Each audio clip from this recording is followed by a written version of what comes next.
Headlines के प्रायोजक है अभिलाषी यूनिवर्सिटी, जो संवारे आपके बच्चों का भविष्य, और ड्रीम्स ग्रुप ऑफ इंस्टीट्यूशन, जो कर दे आपके सपनों को साकार।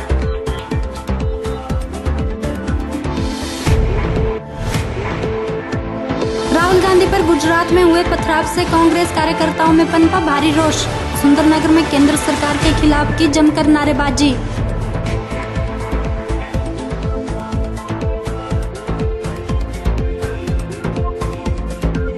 प्रेस क्लब मंडी ने किया खीर भंडारे का आयोजन। उपायुक्त मंडी संदीप कदम ने लिया भाग।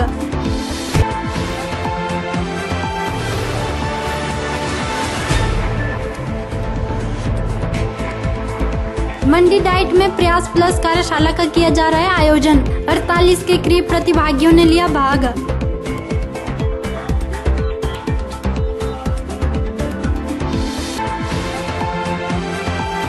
और रक्षाबंधन के त्योहार को लेकर सजा बाजार, बहनों में दिख रहा है खासा उत्साह।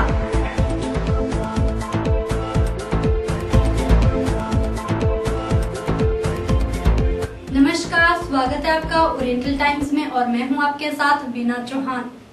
कांग्रेस के राष्ट्रीय उपाध्यक्ष राहुल गांधी पर गुजरात में हुए पथराव पर कांग्रेस कार्यकर्ताओं में भारी रोष देखा जा रहा है और कांग्रेस कार्यकर्ताओं ने सोलन में पथराव के विरोध में सोलन के माल रोड पर रोष प्रदर्शन किया और केंद्र सरकार का पुतला भी फूंका और देश के प्रधानमंत्री के खिलाफ जमकर नारेबाजी भी की।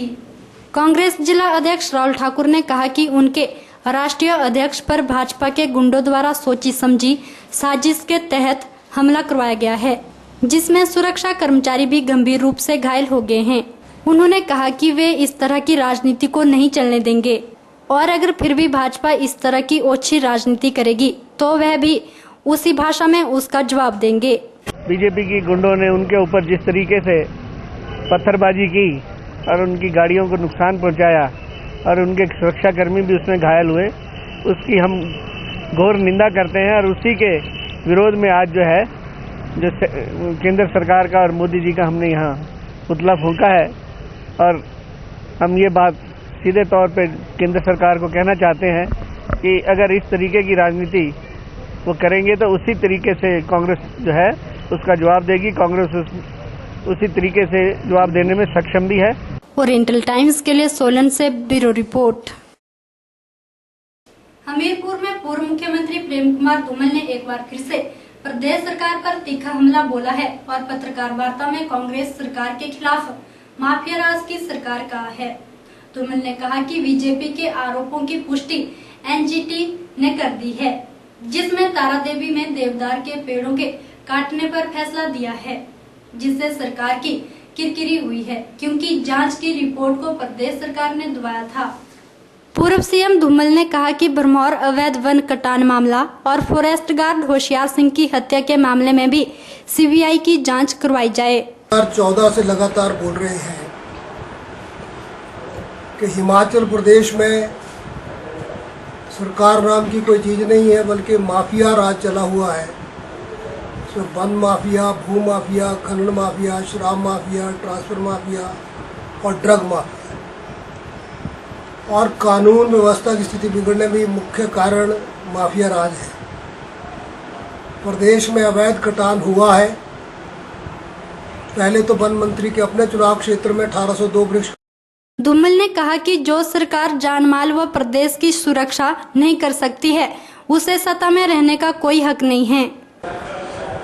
वन रक्षक होशियार सिंह की जो हत्या हुई और उसको आत्महत्या में परिवर्तित करने का जो प्रयास किया जा रहा है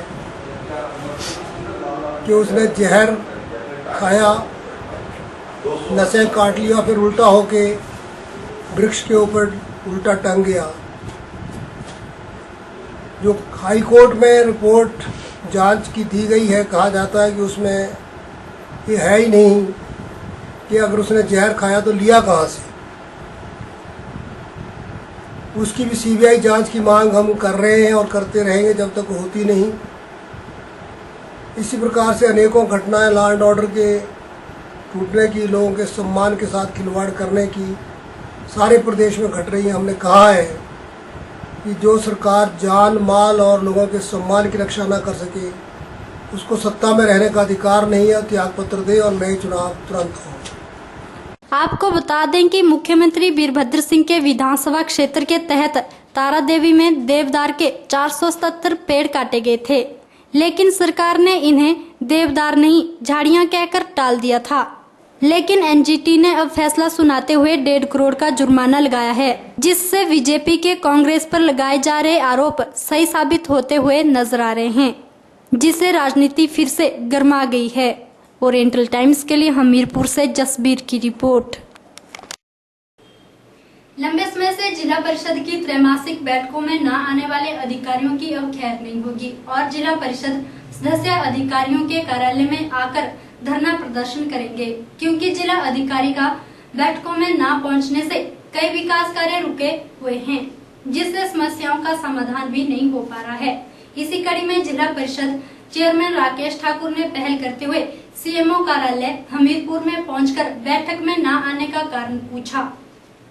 सीएमओ कार्यालय में पहुंचे जिला परिषद के आधा दर्जन सदस्यों ने सीएमओ सावित्री कटवाल के बैठकों में उपस्थिति दर्ज करवाने पर जवाब मांगा। वहीं तीखी नोकझोंक के दौरान मामला गरमाया रहा और बाद में इस बात पर सहमति बनाई गई कि आगे से बैठकों में स्वास्थ्य विभाग की ओर से अधिकारी मौजूद रहेंगे। हमीरपुर जिला परिषद अध्यक्ष राकेश ठाकुर ने कहा कि जिला परिषद की बैठकों में कई विभागों के अधिकारी नहीं पहुंचते हैं, जिससे समस्याओं पर चर्चा तक नहीं हो पाती है। लेकिन अब जिन विभागों के अधिकारी नहीं आएंगे उनके कार्यालय जाकर घेराव किया जाएगा, ताकि जनहित के कार्य प्रभावित न हो सके। इसका मेन मुद्दा यह था कि आज हमारी जिला परिषद की त्रैमासिक बैठक थी और हमने पिछली जब हमारी मीटिंग हुई थी जिला परिषद, उसमें हमने ये प्रस्ताव रखा था कि जो अधिकारी हमारी जिला परिषद की मीटिंग में नहीं आएंगे, हम उनके ऑफिस में जाके पहली बार तो उनसे रूबरू होंगे, लेकिन अगर उसके बावजूद भी हमारी जिला परिषद की मीटिंग में नहीं आएंगे तो हम उनका घेराव करेंगे, उनके ऑफिस में धरना देंगे इन फ्यूचर्स के लिए। ओरिएंटल टाइम्स के लिए हमीरपुर से जसवीर की रिपोर्ट। कांग्रेस में मचे घमासान को शांत करवाने आए कांग्रेस प्रभारी सुशील शिंदे के बयान पर पूर्व मुख्यमंत्री प्रेम कुमार धूमल ने शिंदे को नसीहत दी है कि अपनी पार्टी की चिंता करें और बीजेपी की छोड़ें। हमीरपुर में धूमल ने 2 टूक शब्दों में शिंदे को कहा कि दूसरी पार्टी पर बिना वजह टिप्पणियां करने पर बीजेपी भी कांग्रेस पर कई ज्यादा निंदा और टिप्पणियां कर सकती है। पूर्व मुख्यमंत्री धूमल ने कहा कि शिंदे की शत्रुघ्न सिन्हा, अडवाणी जैसे वरिष्ठ बीजेपी नेताओं पर टिप्पणियां करना ठीक नहीं है और वह अपनी पार्टी के बारे में सोचें। वहीं ठियोग में बस अड्डा के गिरने से हुई मौतों पर धूमल ने सरकार को घेरा और कहा कि इस हादसे के लिए कांग्रेस सरकार पूरी तरह से जिम्मेदार है, क्योंकि असुरक्षित भवनों में सरकार क्यों काम चला रही है। वहीं धूमल ने मृतकों के परिवार के प्रति सांत्वना व्यक्त करते हुए कहा कि सरकार ने अनसेफ भवन को अनदेखा किया है, जिससे आज ये हादसा हुआ है। ठियोग में एक दुर्घटना हुई है। एक भवन जो असुरक्षित घोषित हो गया था, उसका वो अनदेखा करते हुए एचआरटीसी का बुकिंग ऑफिस वहीं चल रहा था। आज वो भवन गिर गया, 2 लोगों की मृत्यु हुई, 6 लोग घायल हुए। अगर सरकार ही असुरक्षित भवनों से अपना काम चलाएगी तो लोग सुरक्षित कहाँ होंगे। हम इसकी निंदा करते हैं, सरकार इसके लिए दोषी है। उन्होंने कहा कि सरकार ही असुरक्षित भवनों से काम चलाएगी और इस हादसे के लिए सरकार पूरी तरह से दोषी है। ओरिएंटल टाइम्स के लिए हमीरपुर से जसबीर की रिपोर्ट।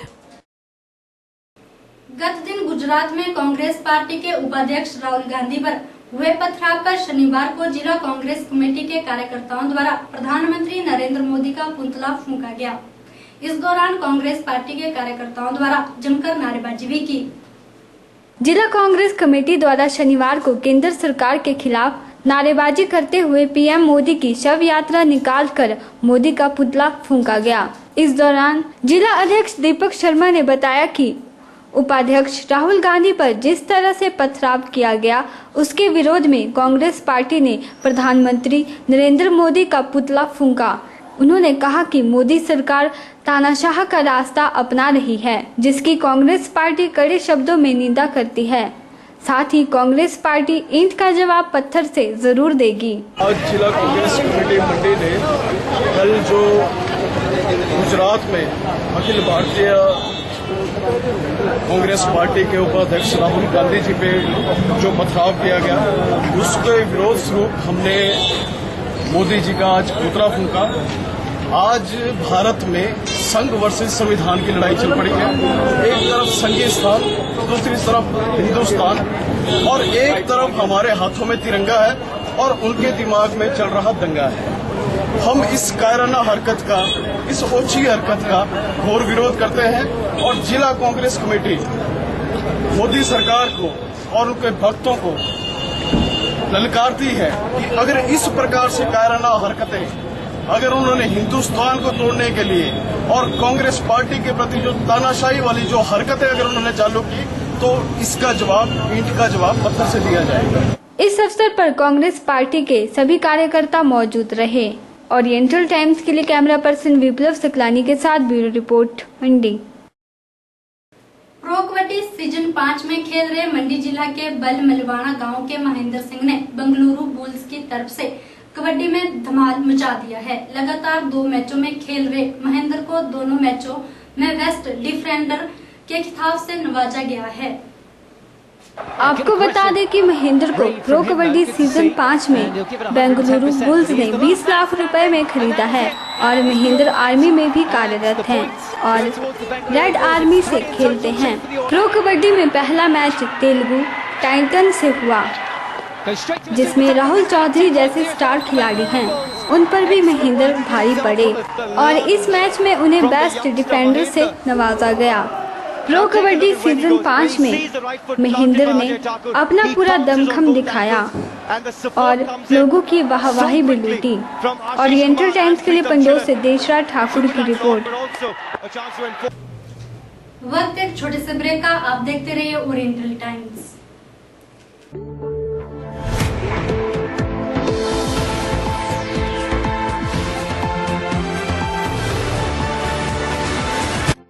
जैसा कि आप जानते हैं, आज के समय में कारोबार में इजाफा करने के लिए प्रचार सबसे बेहतरीन माध्यम माना गया है। तो फिर इसमें आप क्यों रह रहे हैं पीछे? बढ़ाइए अपना कारोबार ओरिएंटल टाइम्स के साथ।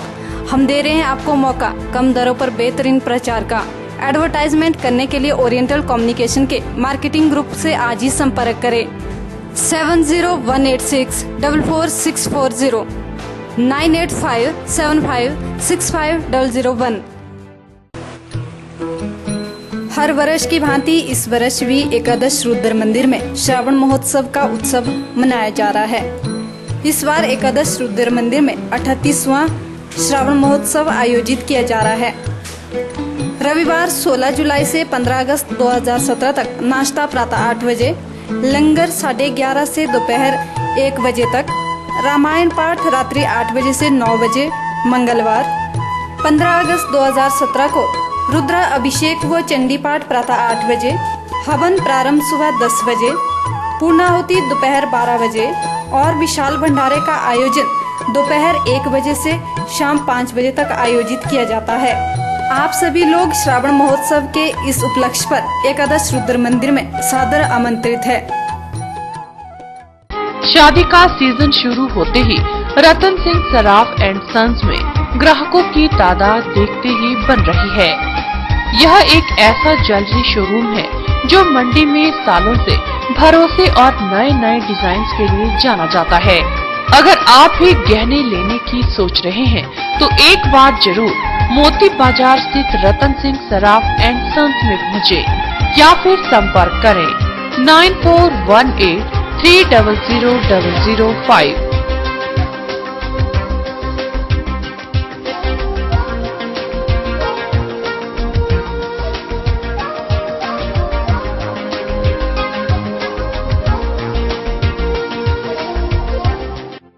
जैसा कि आप जानते हैं, आज के समय में कारोबार में इजाफा करने के लिए प्रचार सबसे बेहतरीन माध्यम माना गया है। तो फिर इसमें आप क्यों रह रहे हैं पीछे? बढ़ाइए अपना कारोबार ओरिएंटल टाइम्स के साथ। हम दे रहे हैं आपको मौका कम दरों पर बेहतरीन प्रचार का। एडवर्टाइजमेंट करने के लिए ओरिएंटल कम्युनिकेशन के मार्केटिंग ग्रुप से आज ही संपर्क करें। 7018644640 9857565001।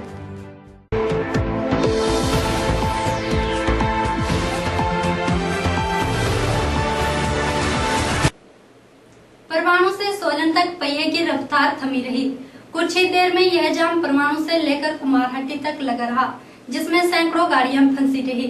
पुलिस की कई टुकड़ियां जाम को खोलने का प्रयास करती रही, लेकिन जाम ज्यादा होने की वजह से जेसीबीयां गाड़ियां भी लैंडस्लाइड वाली जगह पर समय पर नहीं पहुंच पाई, जिस कारण जाम बढ़ता ही चला गया।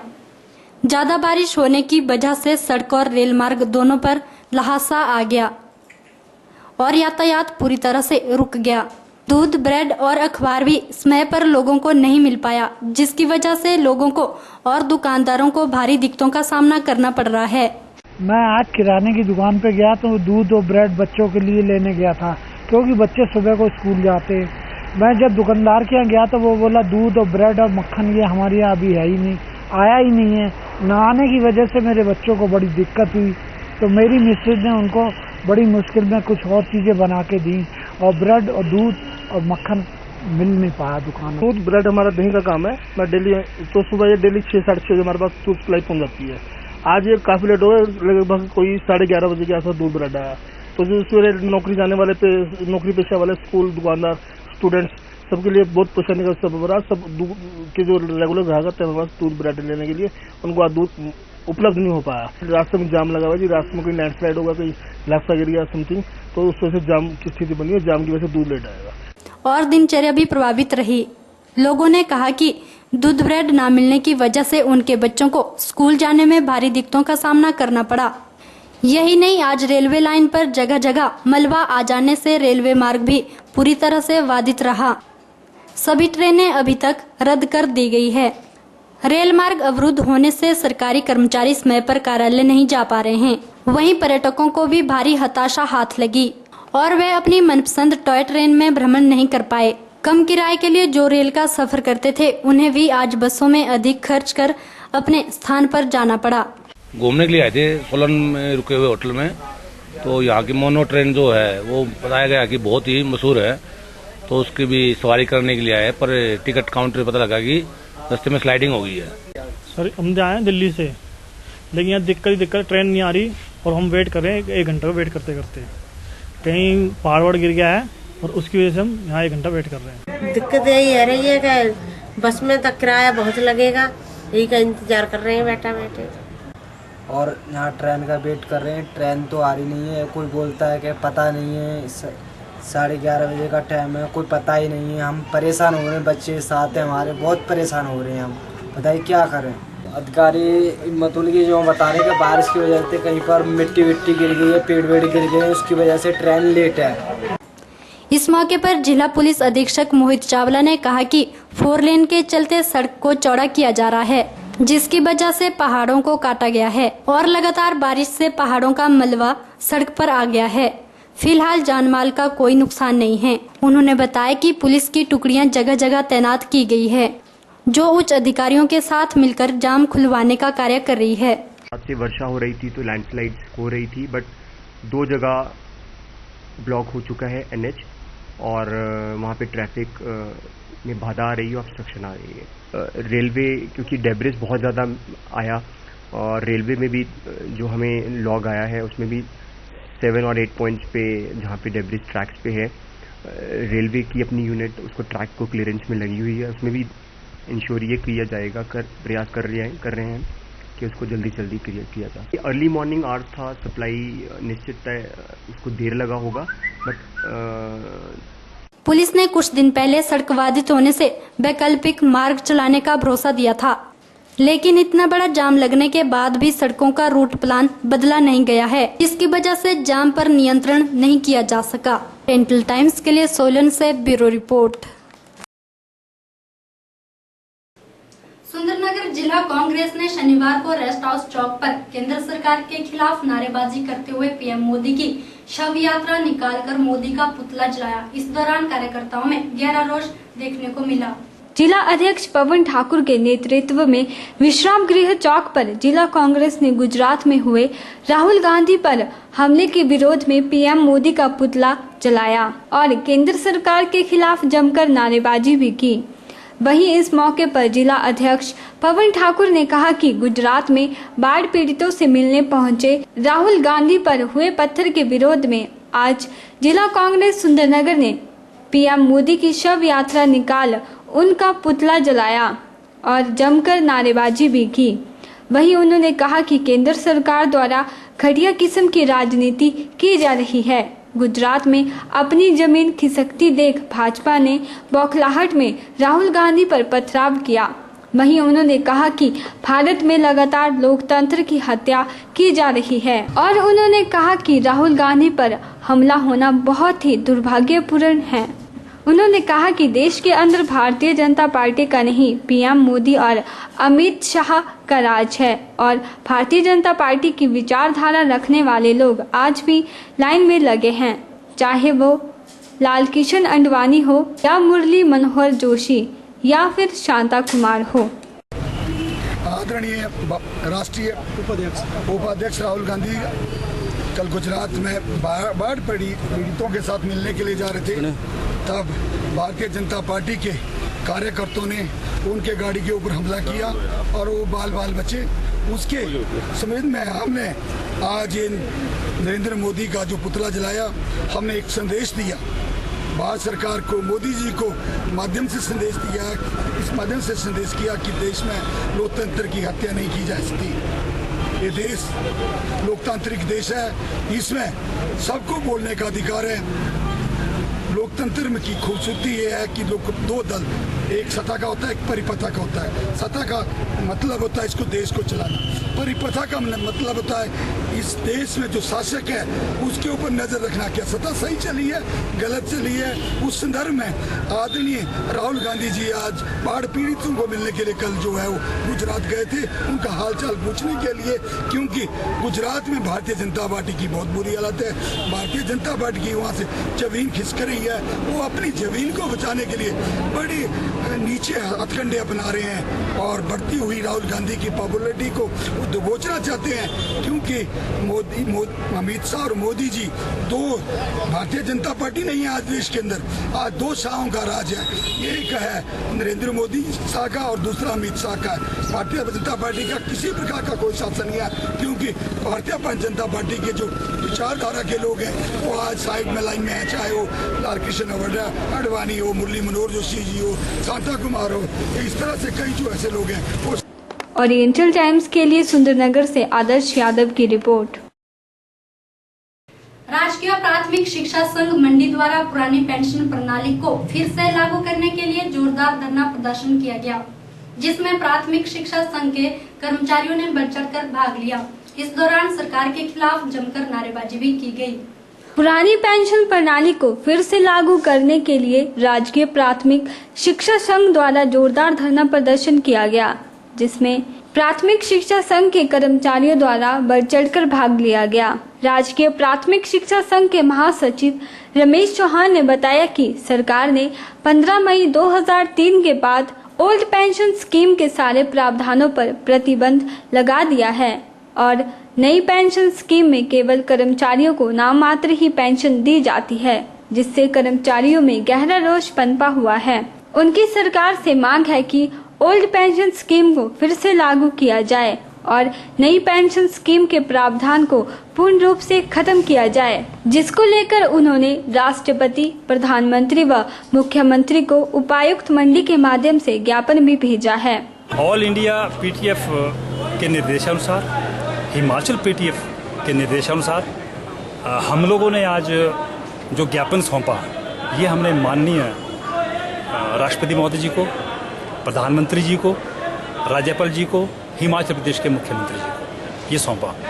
इसमें हमारी जो मुख्य मांग है वो ये है कि सरकार ने 15 मई 2003 के पश्चात जो ओल्ड पेंशन स्कीम है उसके सारे प्रावधान लगभग खत्म कर दिए।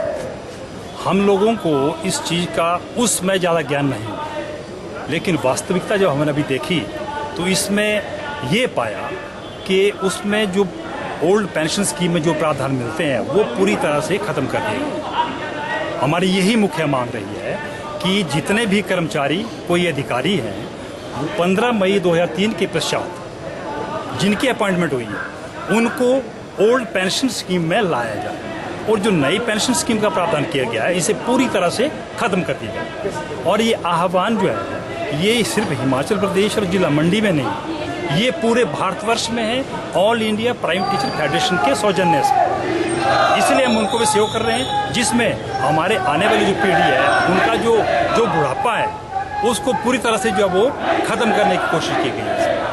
वहीं राजकीय प्राथमिक शिक्षा संघ के जिला अध्यक्ष प्रेम ठाकुर ने बताया कि इसी मुद्दे को लेकर 5 सितंबर को शिमला में विशाल रैली का आयोजन किया जाएगा। इस दौरान महासम्मेलन का आयोजन भी किया जाएगा। आज पूरे भारतवर्ष में ये कार्यक्रम है।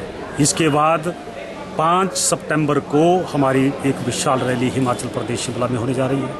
उसके बाद जंतर मंतर पे 5 अक्टूबर को पूरे भारत के प्राथमिक शिक्षा संघ एक बहुत बड़ा सम्मेलन करने जा रहे हैं। मैं ज़्यादा न कहूँगा, मेरे महामंत्री जी ने बहुत कुछ कहा, इसलिए आज जो हमारे सभी कर्मचारी, मीडिया के साथी और दूसरे सबका धन्यवाद करता हूँ। ओरिएंटल टाइम्स के लिए कैमरा पर्सन विप्लव सिकलानी के साथ ब्यूरो रिपोर्ट मंडी। वक्त तो चला एक और छोटे से ब्रेक का, आप देखते रहिए ओरिएंटल टाइम्स।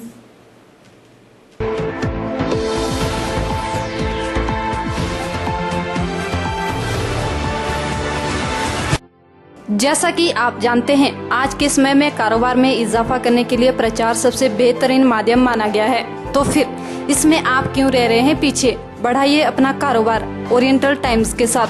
हम दे रहे हैं आपको मौका कम दरों पर बेहतरीन प्रचार का।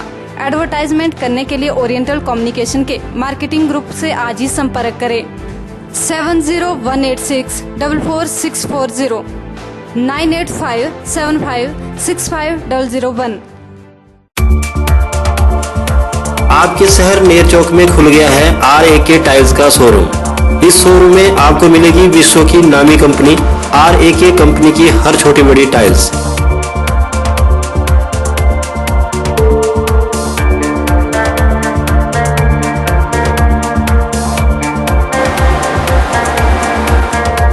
कंपनी का मुख्य कारखाना दुबई में है, जबकि भारत में आंध्र प्रदेश और गुजरात में कंपनी के अपने कारखाने हैं। कंपनी के कारखानों में अधिकतर रोबोट का इस्तेमाल किया जाता है, जिससे टाइल्स में कोई खामी नहीं रहती। ज्यादा जानकारी के लिए संपर्क करें वंशज बिल्डिंग मटेरियल्स, नजदीक ट्रक यूनियन, नेर चौक, जिला मंडी, हिमाचल प्रदेश।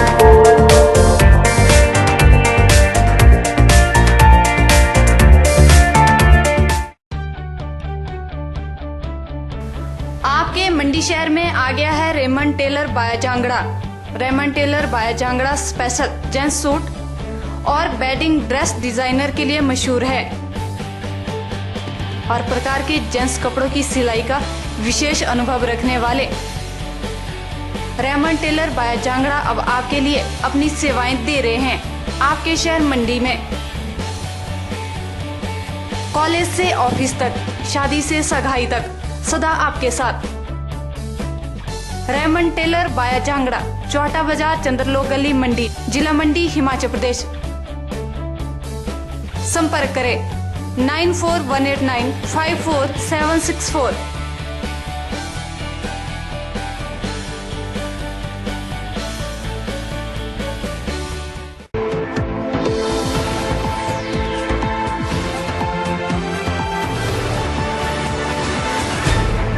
हेडलाइंस के प्रायोजक है अभिलाषी यूनिवर्सिटी, जो संवारे आपके बच्चों का भविष्य। और ड्रीम डाइट मंडी में जिला स्तरीय प्रयास प्लस कार्यशाला का आयोजन किया गया, जिसमें 48 के करीब प्रतिभागियों द्वारा बढ़ चढ़कर भाग लिया। इस दौरान प्रतिभागियों को शिक्षा में गुणवत्ता लाने के लिए प्रशिक्षित किया जा रहा है। डिप्टी डायरेक्टर KD शर्मा ने बताया कि प्रयास प्लस कार्यशाला में विभिन्न स्कूलों की समस्याओं को सुना गया, साथ ही शिक्षा में गुणवत्ता लाने के लिए अध्यापकों को टिप्स भी दिए गए। मैंने डाइट प्रेसिडेंट से अनुरोध किया था कि जिस वक्त भी क्लस्टर हेड्स यहाँ आए उनसे हमारी बात करवाएं, क्योंकि बहुत सारी आपकी पाठशालाओं की जो समस्याएं हैं वो हम यहाँ पर डिस्कस करके और उनका निवारण भी बड़ी जल्दी हमारे पास हो जाता है। तो बड़ी सारी बातें आपसे मुझे करनी है, मैं ब्रीफ में करूँगा। प्रयास प्लस पिछले साल चलाया था, बहुत ज़्यादा काम भी हमारे अध्यापकों ने किया, स्कूलों में भी ट्रांसलेट हुआ। हमने देखा उसको कि स्कूलों के अंदर भी वो कार्यक्रम चले, उसके और अधिक परिणाम आ सकते हैं और वो परिणाम अच्छे कैसे आएंगे, उसी के लिए आज की आपकी मीटिंग यहाँ बुलाई गई है कि जो बच्चों ने यहाँ पर बच्चों के लिए जो अध्यापकों ने कार्यक्रम तैयार किए हैं उससे आप वाकिफ हो, आपको पता हो कि आपकी पाठशाला में जाके अध्यापक ने क्या करना है, उन्होंने किस तरह के मॉडल्स, किस तरह के एक्सपेरिमेंट्स यहाँ पर रिसोर्स पर्सन्स के साथ तैयार किए हैं, वो उनके बारे में आपको भी पता हो और आप जाकर के देखें भी। इसकी जरूरी नहीं कि जो यहाँ पर हमारे पास अध्यापक आए हैं वो आपकी ही पाठशालाओं से हों, वो और भी आपके पास क्लस्टर हेड्स हैं, आपके पास 4-5 पाठशालाएं यहाँ होंगी, तो आपका अध्यापक भी कम से कम जितना कुछ हमारा यहाँ प्रोग्राम तैयार होता है तो उसका 75% तो क्लासरूम के अंदर वो उसको ले जाएगा। वहीं प्रयास प्लस समन्वयक मीनाक्षी कपूर ने बताया कि डाइट मंडी में प्रयास प्लस कार्यशाला का आयोजन किया गया है। यह कार्यशाला 4 दिन तक चलती रहेगी, जिसमें 48 के करीब प्रतिभागियों द्वारा भाग लिया गया है। उन्होंने बताया कि प्रयास प्लस के माध्यम से शिक्षा में गुणवत्ता लाने के लिए प्रयास किए जा रहे हैं ताकि हर बच्चा बेहतरीन शिक्षा प्राप्त कर सके। हमारे यहाँ पे 4 दिवसीय प्रयास कार्यशाला चली हुई है, जिसमें हमने 48 क्लस्टर से 48 विज्ञान और 48 गणित के अध्यापक बुलाए हुए हैं और 5 अगस्त को आज यानी कि हमने मुखिया भी बुलाए हुए हैं। पिछली बार हमारी जो प्रयास कार्यशाला थी और जो हमारे पूरे जिला में चली थी उसमें 129 स्कूल थे, लेकिन इस बार उसकी सफलता को देखते हुए इसको 3 चरणों में हमने कंप्लीट किया। पहले प्रयास प्लस का नाम देकर इसको शिमला में एसआरजी ग्रुप तैयार किया गया। उसके बाद डिस्ट्रिक्ट लेवल पे ये जो कार्यशाला चल रही है, यहाँ पे साइंस और जो मैथ के टीचर हैं वो आगे चलकर क्लस्टर में इसकी ट्रेनिंग देंगे 5 दिवस की, जो इसी माह के अंत तक हो जाएगी। तो जो हमारे यहाँ पे क्लस्टर हेड आए हुए हैं और बीआरसीएस के साथ मिलकर और जो हमारे साइंस और ये जो मैथ के अध्यापक हैं इनके साथ मिलकर आगे पूरे जिला में हमारा ये प्रयास प्लस का कार्यक्रम चलेगा। इसमें हमारा प्रयास प्लस का 9th और 10th के लिए है और जो प्रयास प्लस है वो 8th तक का है। इस तरह पूरे जिला में जो हमारे दैनिक जीवन से विज्ञान और गणित को हम जोड़ने का प्रयास कर रहे हैं और साथ में जो हमारी पाठ योजना है वो हम पूरे जो हमारे सिलेबस से इसको रिलेट कर रहे हैं, ताकि कल को हमारा सिलेबस के बारे में जो अध्यापक बोलते हैं कि हमारा पीछे रह जाता है वो चीज़ आगे नहीं आएगी। ओरिएंटल टाइम्स के लिए कैमरा पर्सन विप्लव सकलानी के साथ ब्यूरो रिपोर्ट मंडी। राजकीय वरिष्ठ माध्यमिक पाठशाला चौंतड़ा के बच्चों ने एक नया कारनामा कर दिखाया। बच्चों ने एक रोबोट का आविष्कार किया है जो क्रेन और जेसीबी की तरह काम करता है। राजकीय वरिष्ठ माध्यमिक पाठशाला चौंतड़ा के अध्यापक संदीप वर्मा ने बताया कि स्कूल के बच्चों ने एक रोबोट का निर्माण किया है। यह रोबोट बिल्कुल क्रेन और जेसीबी की तरह दिखता है, जो क्रेन और जेसीबी की तरह कार्य भी करता है। इस रोबोट के जरिए कोई भी सामान आसानी से उठाया जा सकता है। यह रिमोट और वाईफाई के कनेक्ट होने पर मोबाइल से भी चलाया जा सकता है। हमारे स्कूल के 8th क्लास के बच्चों ने ये रोबोट तैयार किया है। ये रोबोट कोई हमारे पास कोई रिसोर्सेज अवेलेबल नहीं थे कि हमने उससे तैयार किया है। ये एक कंपटीशन हुआ था नेशनल लेवल का, उसमें हम लोग जीते थे। ये सेंट्रल गवर्नमेंट की एक स्कीम है अटल टिंकरिंग लैब, उसके तहत 20 लाख रुपए का बजट सैंक्शन हुआ है हमारे स्कूल को और हिमाचल प्रदेश का ये पहला स्कूल है जिसमें ये बजट 20 लाख रुपए का सैंक्शन हुआ है। इसके लिए चंडीगढ़ में कंपटीशन हुआ था, वहाँ हमारे बच्चों ने प्रेजेंटेशन दी थी और वो 20 लाख रुपए से ये मटेरियल मंगवाया गया। उसमें basically robotics, electronics, sensors, 3D printing इस तरह का मटेरियल है और उससे ये बच्चों ने क्रिएट किया है। तो ये जो है ये एक क्रेन है और पीछे से ये जेसीबी जैसे चलती है उसी तरीके से है और ये इसका ब्रेन लगा हुआ है। ये इस रिमोट से चलता है, वायर्ड रिमोट से। इसमें मोटर्स लगी हैं 4।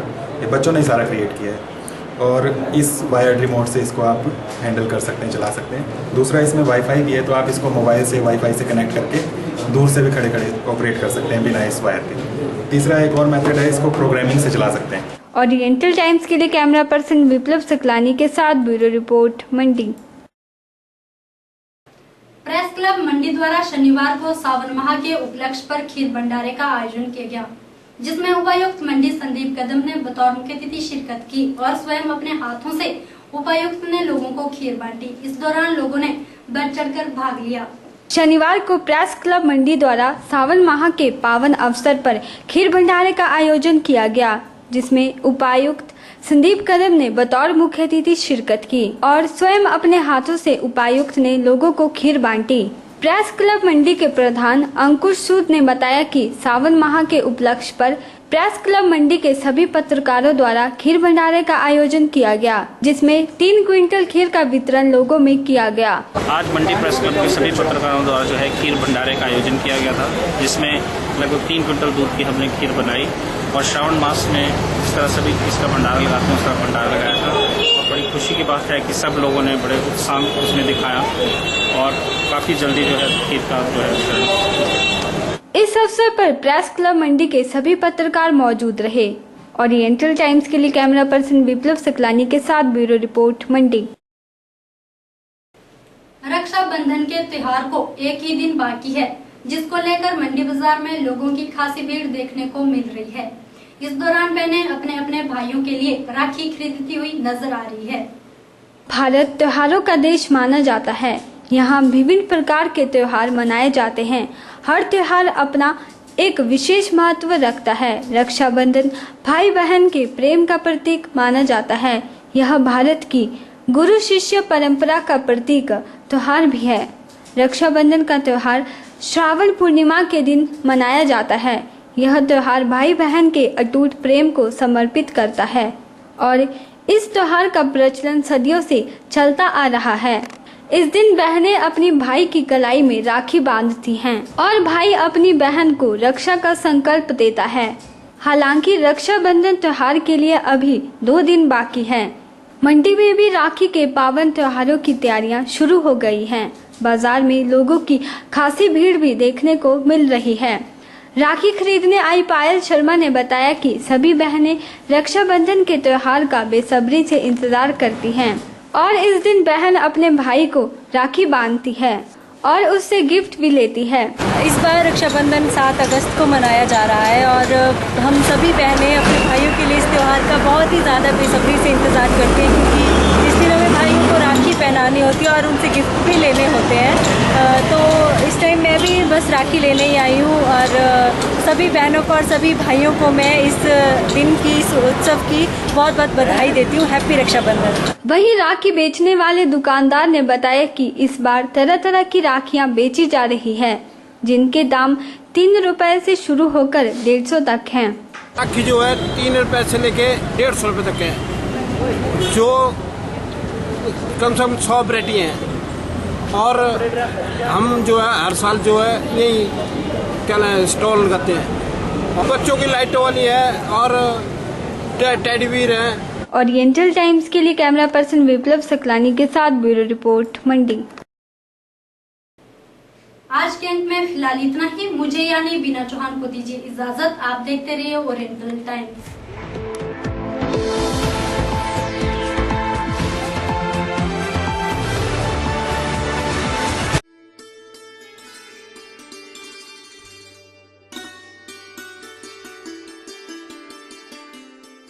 कृषि प्रधान राज्य हिमाचल प्रदेश। यहाँ मुख्यमंत्री श्री वीरभद्र सिंह के नेतृत्व में राज्य सरकार के सहयोग और किसानों बागवानों की मेहनत का ही परिणाम है कि खुशहाली की फसलें खेतों में उगती हैं और किसान बागवान अथक मेहनत के बाद आत्मसंतुष्टि भरा जीवन जी रहे हैं।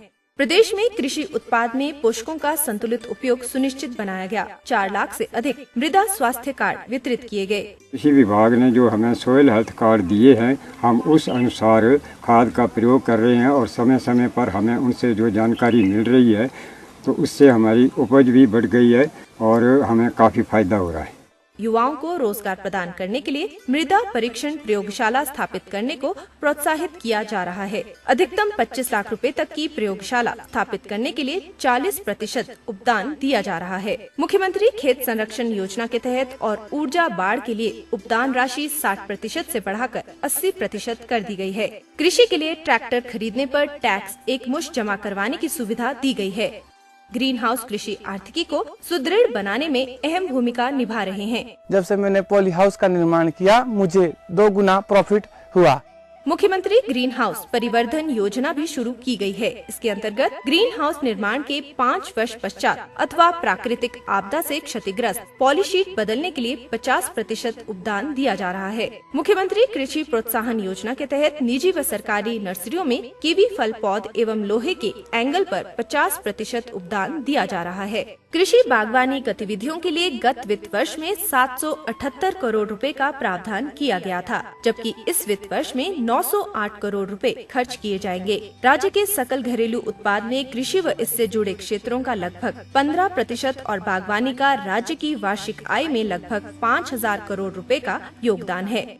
नए नए तरीके सीखने पड़ेंगे, खेती के, बागवानी के और सब्जी पैदा करने के, अनाज पैदा करने के, ताकि हम बढ़ते हुए जमाने के साथ हम भी कदम से कदम मिलाकर उसके साथ आगे चलते रहें। कृषि बागवानी हितैषी कार्यक्रमों के सफल संचालन और मुख्यमंत्री श्री वीरभद्र सिंह की रहनुमाई में राज्य सरकार के ईमानदार प्रयासों से किसान बागवान आर्थिक सुदृढ़ता और खुशहाली के प्रेरणा स्रोत बन रहे हैं।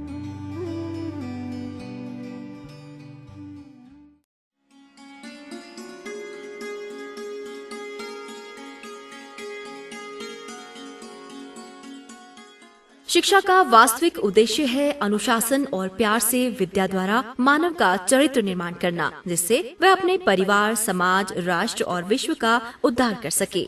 हिमाचल प्रदेश में मुख्यमंत्री श्री वीरभद्र सिंह के दूरदर्शी नेतृत्व में गुणात्मक शिक्षा प्रदान कर प्रदेश को शिक्षा हब बनाने और ज्ञान की शक्ति से सशक्त बनाने के सतत प्रयास किए जा रहे हैं। प्रदेश में राज्य सरकार ने ये सुनिश्चित बनाया कि विद्यार्थियों को गुणात्मक शिक्षा मिले। शिक्षा विभाग में विभिन्न श्रेणियों के 9,538 पद भरे गए और 6,937 शिक्षक नियमित किए गए। वर्तमान कार्यकाल में सरकार द्वारा 1,350 नए विद्यालय खोले अथवा स्तरोन्नत किए गए। 47 नए डिग्री कॉलेज भी खोले गए।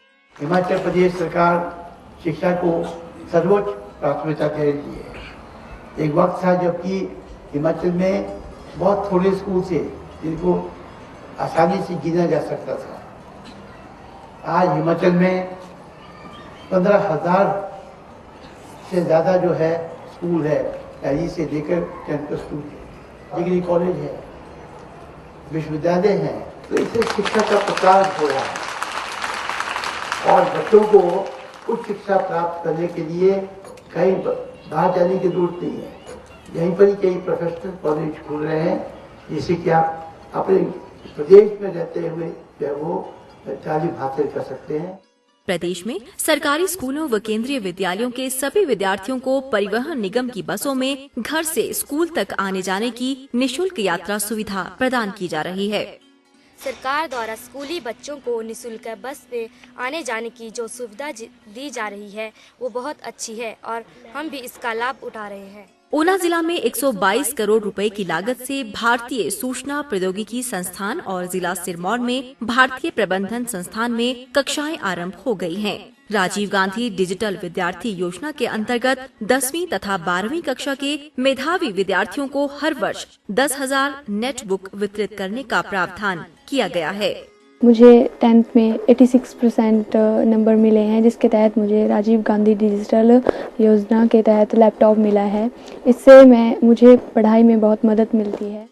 लगभग 4.5 वर्षों में विभिन्न छात्रवृत्ति योजनाओं के अंतर्गत 4,14,480 विद्यार्थियों को 213 करोड़ की छात्रवृत्तियां प्रदान की गई। ये कहना गलत न होगा कि हिमाचल में मुख्यमंत्री श्री वीरभद्र सिंह के सतत प्रयासों से आज शिक्षा की शक्ति से सशक्त हो रहे हैं सभी।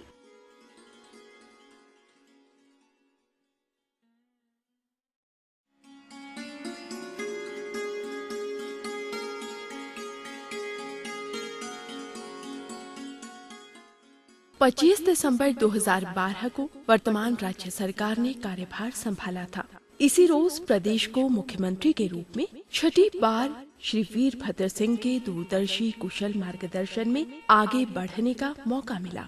कुछ कर गुजरने की दृढ़ इच्छा शक्ति और प्रदेशवासियों के सहयोग से आशातीत परिणाम सामने आने लगे। देश भर में हिमाचल आज ज्ञान शक्ति बनकर उभरा है। Annual states of education report 2016 में खुलासा किया गया है कि प्रदेश के 99.88% सरकारी स्कूलों में पेयजल की सुविधा है। 99.79% विद्यालयों में छात्राओं के लिए अलग से शौचालय की सुविधा है।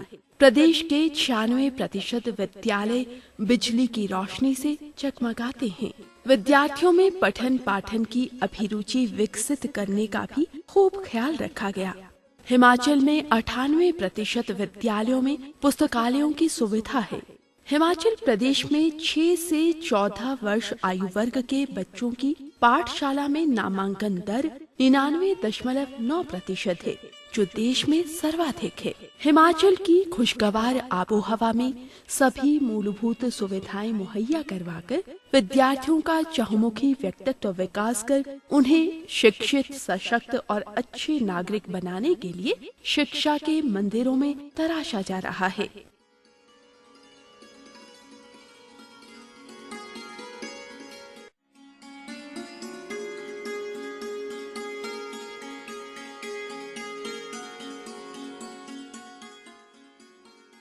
दिसंबर 2012 लगभग 4.5 साल गुजर गए। इसी दिन मुख्यमंत्री के रूप में छठी बार श्री वीरभद्र सिंह ने राज्य की बागडोर संभाली थी। प्रदेशवासियों से अनेक वायदे किए गए थे। तरक्की और खुशहाली की राह पर चलने के लिए, उनका सुनहरा भविष्य बनाने के लिए मुख्यमंत्री ने वायदों को पूरा करने के लिए निरंतर सतत प्रयास किए। लगभग 55 वर्षों के मुख्यमंत्री के राजनीतिक जीवन के अपार अनुभवों का लाभ हिमाचल को मिला। समान एवं संतुलित विकास सुनिश्चित बनाया गया।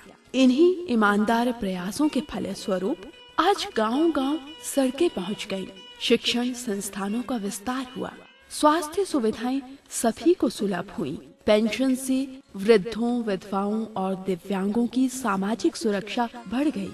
आज हिमाचल का नक्शा बदल गया है। हिमाचल प्रदेश में पहले से कहीं ज़्यादा खुशहाली है। लोग अच्छा खाते हैं, अच्छा रहते हैं, अच्छा जीवन व्यतीत करते हैं। और जो गरीब है, विधवा है, अपंग है, बीमार है, बूढ़े हैं, उनके लिए सामाजिक व्यवस्था सरकार ने कर रखी है। हर किस्म की पेंशन लोगों को मिलती है। और जो बूढ़ा हो जाए आदमी, चाहे उसकी इनकम कुछ भी हो, जो 80 साल का हो जाएगा, चाहे उसकी इनकम, उसको आमदनी का सर्टिफिकेट देने की जरूरत ही नहीं है, उसको एकदम से पेंशन जो है घर बैठे मिल जाएगी। आज के हिमाचल में कोई भूखा नहीं रह सकता, कोई बेघर नहीं रह सकता। जो गरीब है उनके पास जगह है, मगर घर बनाने के लिए पैसा नहीं है। सरकार उसको घर बनाने के लिए पैसा देगी। इन 4.5 सालों में राज्य सरकार ने प्रदेशवासियों का जीवन खुशहाल और खूबसूरत बनाया। बहुत कुछ बदल गया है इन वर्षों में। बच्चों को विद्यालय तक पहुंचने के लिए अधिक दूरी तय नहीं करनी पड़ती। किसानों, बागवानों की मेहनत रंग ला रही है। अधिक से अधिक उद्योग लग रहे हैं। युवाओं को प्रशिक्षण देकर उनका हुनर निखारा जा रहा है। हुनरमंद युवाओं को रोजगार, स्वरोजगार के अपार अवसर मिल रहे हैं। असहाय का भी सहारा बन रही है हिमाचल सरकार।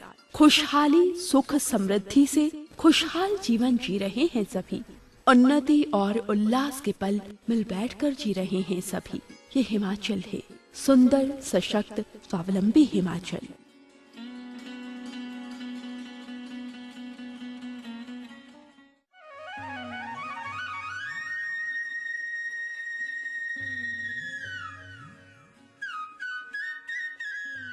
हिमाचल प्रदेश मुख्यमंत्री श्री वीरभद्र सिंह के कर्मठ प्रयासों और मजबूत इच्छा शक्ति से सुरक्षित, सशक्त, सुखद, सुनहरे कल की ओर तेजी से आगे बढ़ रहा है। हिमाचल में बहुत कुछ खास है।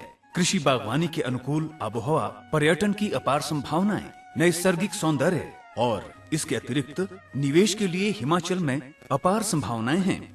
प्रदूषण मुक्त पर्यावरण, शांत वातावरण, समयबद्ध अनुमतियां, आकर्षक प्रोत्साहन, रियायती दरों पर बिजली आपूर्ति, उद्योग मित्र परिवेश और आधारभूत सभी सुविधाएं हिमाचल में निवेश की दृष्टि से अत्यंत अनुकूल हैं। प्रदेश सरकार के प्रयासों से विगत लगभग 4.5 वर्षों में प्रदेश में 5,488 करोड़ 48 लाख रुपए का निवेश किया गया। 4,461 औद्योगिक इकाइयां स्थापित की गईं और 62,351 युवाओं को रोजगार मिला। हमारे माँ बाप बेटियों को दूर नहीं भेजते, तो मुझे यहाँ पे मतलब अच्छा रोजगार मिल रहा है, इसलिए मैं यहाँ कमा रही हूँ। शहर तो प्लांट रखे थे, हिमाचल चलाए थे, जंगल ले रहे थे, कुछ नहीं होता सी पहले जी। ਤੇ ਇੱਥੇ ਆ ਕੇ ਲੋਕਾਂ ਨੂੰ ਬੜੀ ਫੈਸਿਲਿਟੀ ਮਿਲੀ ਹੈ। ਜਿਹੜੇ ਲੋਕ ਸਾਡੇ ਨਸ਼ੇ 'ਚ ਪਏ ਹੋਏ ਸੀ ਉਹ ਅੱਜ ਰੋਜ਼ਗਾਰ 'ਚ ਲੱਗੇ, ਆਪਣਾ ਸਾਰਾ ਧਿਆਨ ਕੰਮ ਦੇ ਵੱਲ ਪੂਰਾ ਹੈ ਜੀ ਉਹਨਾਂ ਦਾ। प्रदेश सरकार द्वारा ये प्रयास किए जा रहे हैं कि प्रदेश में अधिक से अधिक युवाओं को रोजगार के अवसर मिले। औद्योगिकीकरण को बढ़ावा देने के उद्देश्य से मुख्यमंत्री स्टार्टअप नई औद्योगिक योजना शुरू की गई है, जिसके अंतर्गत 10 लाख रुपए तक के ऋण पर 4% अनुदान दिया जा रहा है। नए उद्योगों का पंजीकरण 15 दिन के भीतर किया जा रहा है। जिला ऊना के पंडोगा में 140 करोड़ रुपए की लागत से और कंदरोड़ी जिला कांगड़ा में 122 करोड़ रुपए की लागत से state of the art industrial area की आधारशिला रखी गई है। नए उद्योगों को स्वीकृतियां एक ही आवेदन पर 45 दिन के भीतर दी जा रही हैं। औद्योगिक क्षेत्र में लगभग 4.5 वर्षों में उठाए गए ठोस कदमों के परिणाम स्वरूप हिमाचल में निवेश तेजी से बढ़ा। हिमाचली युवाओं को उद्योगों में रोजगार मिला और आर्थिक सशक्तता के साथ साथ हिमाचल औद्योगिक हब बनकर उभरा।